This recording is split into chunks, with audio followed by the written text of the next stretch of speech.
Yusek. Ma'am, can you describe what happened earlier? When did the president learn about the rally in EDSA? How did he learn about it? What was his reaction? Was he also surprised? Yung rally kaninang madaling araw ay nabigyan naman agad ng impormasyon ang Pangulo. At ang Pangulo naman ay nirerespeto ang karapatan ng bawat tao. Ang freedom of expression, ang freedom of assembly, at pero hindi kinikilala ng Pangulo ang mga pang-aabuso na may kaakibat dito. Ano pong pang-aabuso yung tinutukoy natin dito, ma'am? Maaari nating masabi kung may pang-aabuso kung nakaka-apekto na sila ng ibang tao.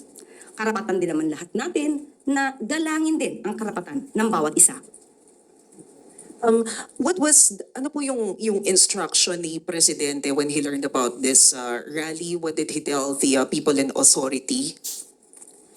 Ganun pa rin. Maximum tolerance ang dapat na ipairal at makinig lang kung ano ang kanilang sasabihin, pero kung may lumalabag sa batas ay dapat din ipatupad ang batas.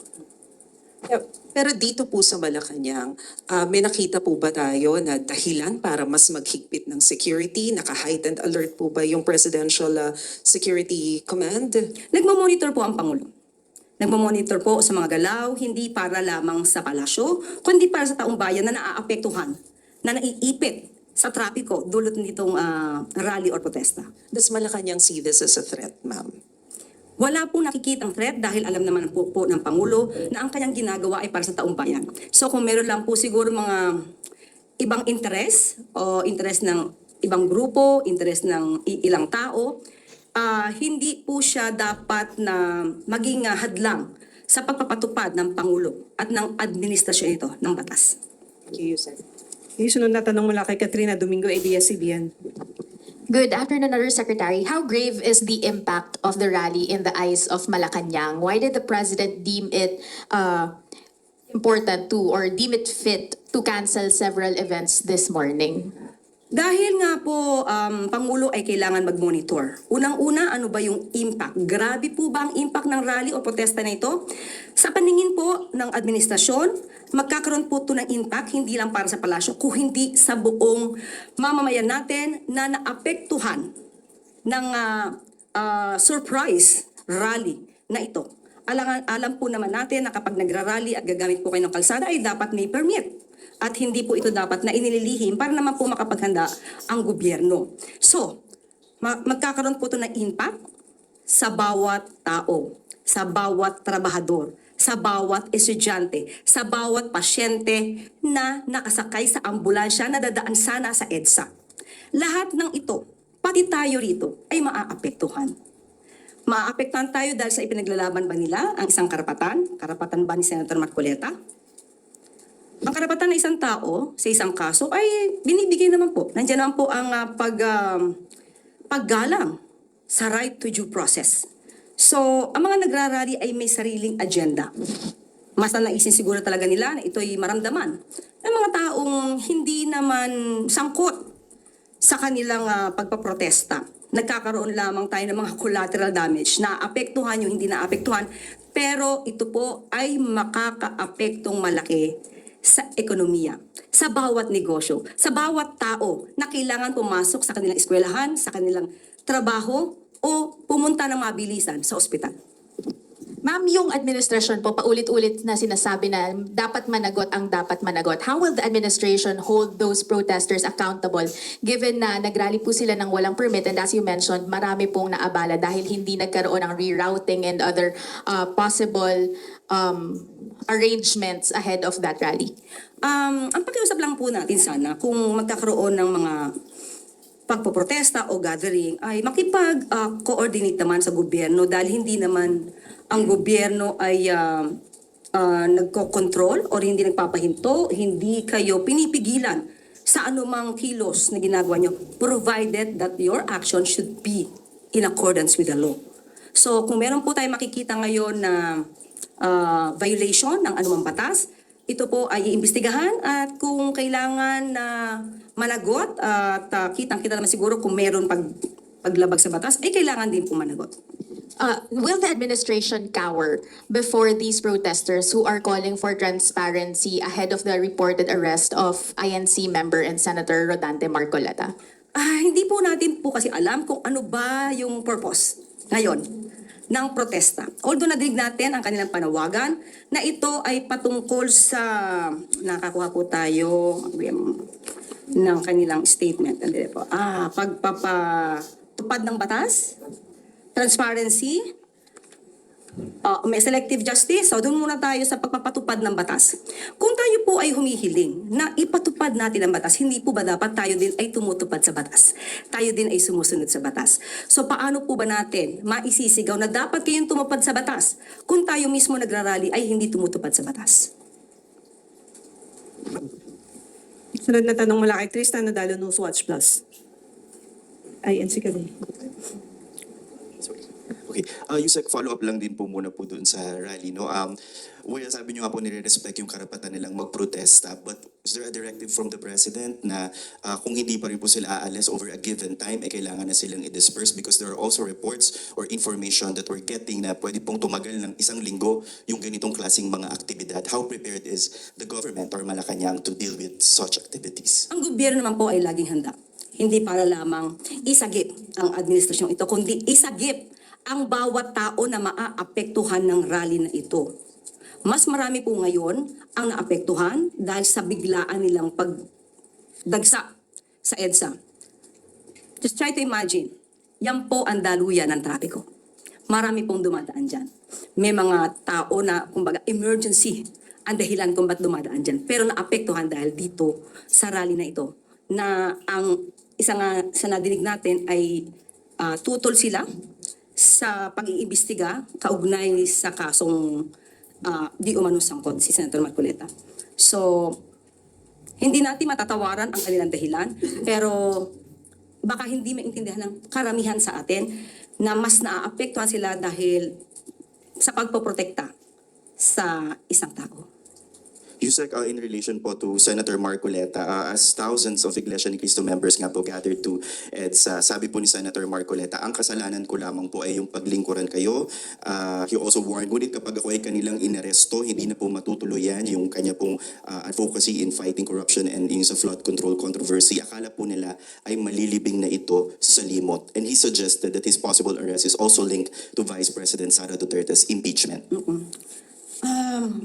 Anong sabi niya? Una ay hindi na matutuloy ang kanyang pag-iimbestiga. Ano yung unang Opo, statement? kung siya daw po ay maaresto, hindi na daw po matutuloy yung kanilang investigasyon sa flood control. Yung naunang statement niya. Ang kasalanan ko lamang ay ang paglingkuran kayo, kung kasalanan matatawag yan na humarap sa kanila ang buong tapang para malaman nyo ang totoo. Yung pangyayaring ito ay patungkol sa 75 million pesos na dinonate sa kanya. Ang kaso na sa ngayon ay kinakaharap niya ay galing sa kanya mismo ang admissions. Ang pagsabi, at sabi niya naging truthful siya, umamin siyang tumanggap siya ng 75 million pesos mula sa 3 donors. So doon lamang po iikot yung kaso. At sinasabi nila na plunder yung case. Totoo, sinasabi niya na hindi naman pondo ng gobyerno ang di umanong kanyang kinuha. Pero sa plunder law natin, gusto ko lang ipaliwanag din sa taong bayan na sa kasong plunder, nandyan po yung binabanggit na ill-gotten wealth. At ang nakapaloob sa ill-gotten wealth ay by receiving directly or indirectly any commission, gift, share, percentage, kickbacks, or any other form of pecuniary benefit from any person and or entity in connection with any government contract or project or by reason of the office or position of the public officer concerned. Inamin po niya na tumanggap siya ng 75 million pesos habang siya ay congressman. So doon lamang po umiikot ang kaso. At siya naman po, ang sabi niya ay naniniwala siya sa justice system natin.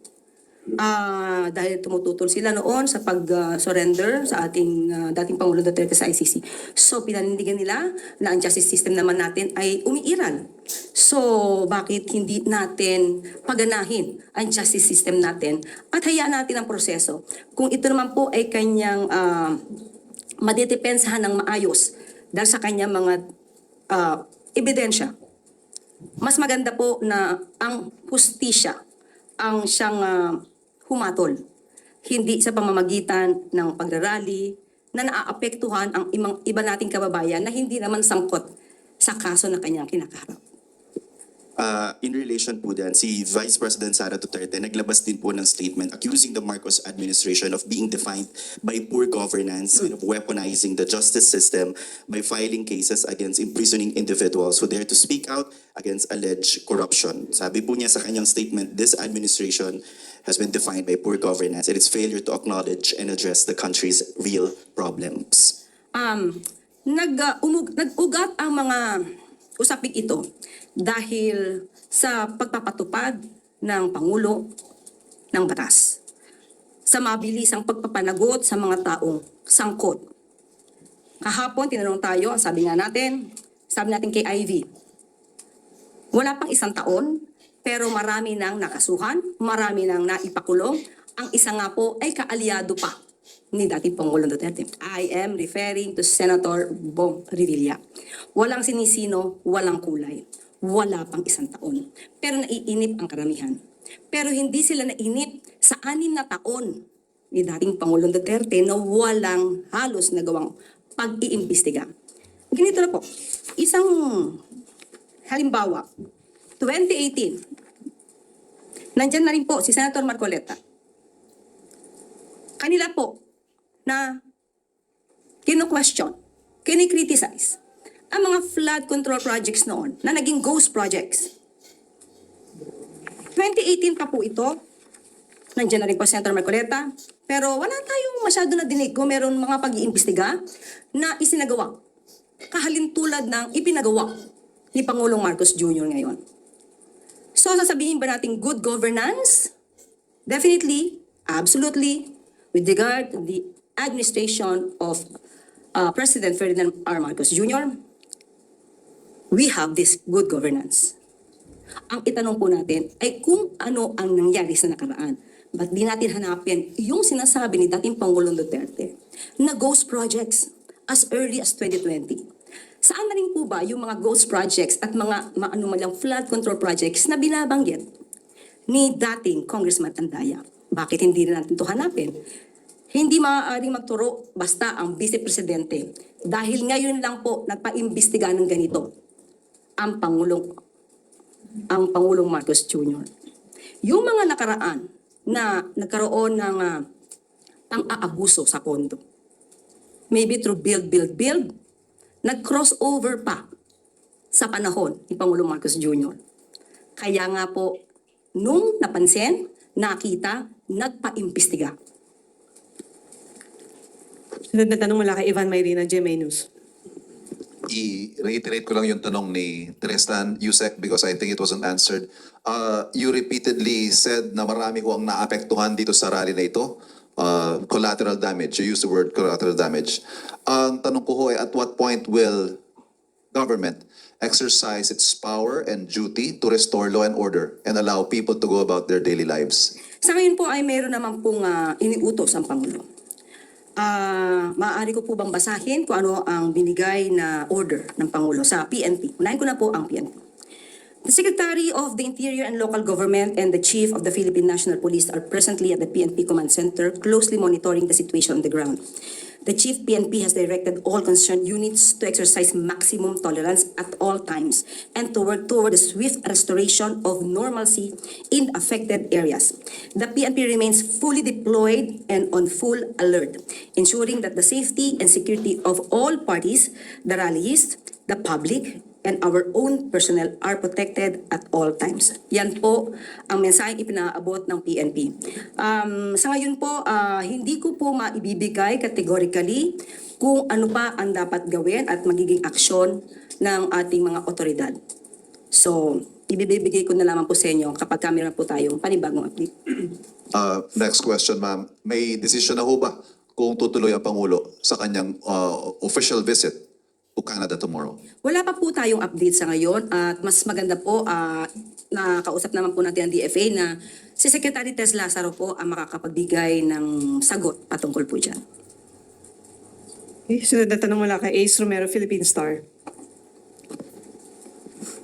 Yusek, the Iglesia ni Cristo has criticized what it described as selective justice under this administration, and I quote, "We want them to know that selective justice is an injustice and we will not remain silent in the face of this grave assault on the justice that our people deserve."